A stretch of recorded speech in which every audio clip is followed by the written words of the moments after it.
I'm here with another volunteer of Dr. Kalibwa's, Michelle. Hello. Thank you for joining us here today. If you could just tell me a little bit about yourself, your last name, how you got to know Dr. Kalibwa, that would be great, and let Sure.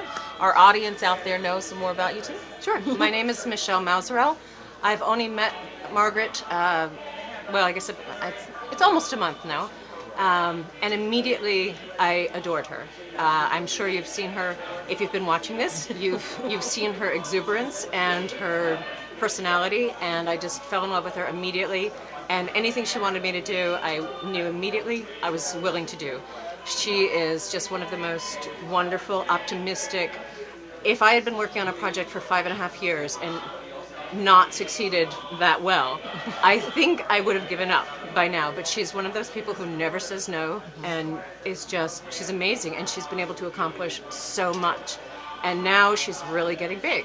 I don't know if she talked about her new 17,000 square foot facility, but that is major for rural Kenya, where there's no medical attention whatsoever, or nutrition, or any kind of educational information for a lot of the people living there. So I completely believe in her cause. I've been to Africa, I guess 6 times, 12 different countries.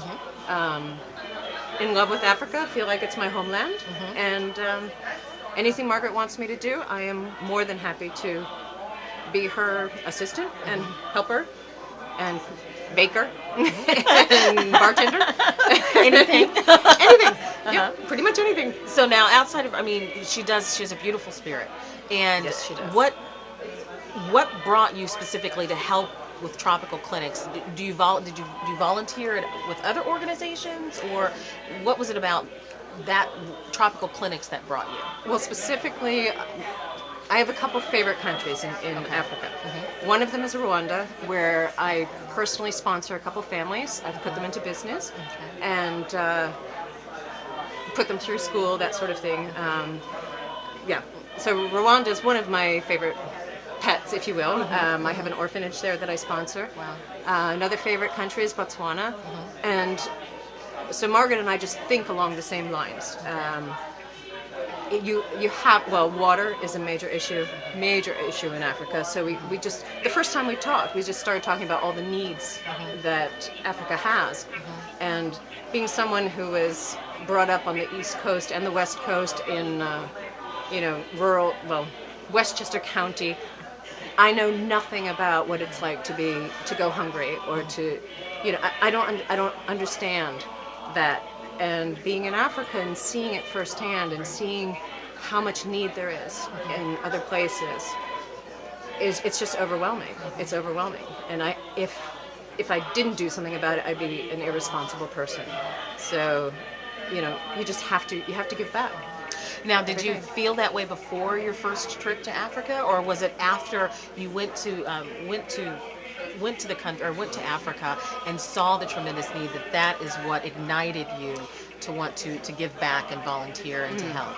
I always knew I wanted to go to Africa, really for safari and that sort of, typical The things white we American. See on, the things we see on, Right. I did not know that when I got there, I would feel like it was my homeland. Wow. And the air is so pure, and the people are so beautiful, and I literally feel like I have family there now, people that I've met. It's magical. If you haven't been to Africa, you must go to Africa. Maybe not some of the countries right now, but right, yeah. But even Nairobi is getting straightened out. So Kenya is beautiful. There's lovely parts of Kenya. I've been to 12 countries in Africa and never had a problem. And love the African people, the spirit, the music, I just love Africa. I would live there tomorrow if I could.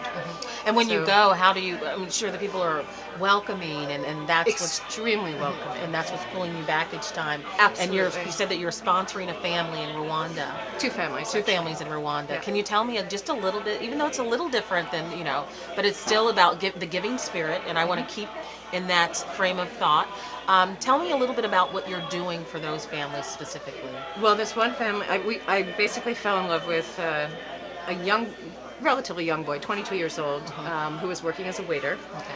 And walking to work 3 miles each way, and living in a mud hut with his mother and his sister that he was putting through school himself, working as a waiter. And we talked, and he was very smart, and he had put himself through school, and he touched my heart in such a way that I had to practice my French a little bit because he didn't speak such great English. But I fell in love with him. And so I asked him, what would you really ultimately like to do? And we had, for 24 hours, I think, literally 24 hours straight, we had a conversation about business. And I told him what I thought he could do. And we literally went. The next day, I bought him a bed and breakfast that basically is not really for tourists. It's more for the guides that bring the tourists to the Virunga area of Rwanda for gorilla trekking. And he's been extremely successful. His mother is just a doll. I mean, she doesn't speak any French or English, so we have to communicate through him. But she's never not lived on a mud floor ever.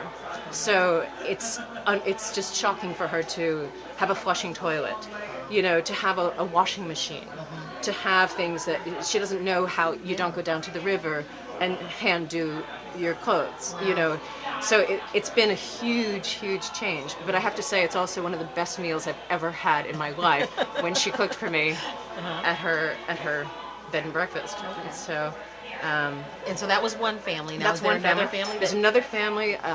My favorite tour guide actually had a dream of being his own tour guide instead of working for a big company. And so initially he needed, I think it was $5,000 to buy his own car, which I gave him right off the bat. And what I didn't realize is that was a non-air conditioned car. So a couple years later, I went back, and he was my tour guide for free, of course, and because I put him in business. And he had borrowed a friend's car because he was too embarrassed to drive me around in the one that he had bought. So for a couple $1,000s more, he found a deal on an air-conditioned car, which he's now using, and he's got a wife, and he's got children, and he's his own man. He's got a website. He's doing his own safaris and taking people all over and making much more money than he used to make. Wow. So, now I know a lot of the people, I've talked to it briefly about with Anne and also with Dr. Kalibwa. A lot of people that are out there feel the need to help in some way, shape, or form, I'm hoping, either through a monetary donation or with their time. What can you say to inspire those people out there to get involved, to do something to help someone else?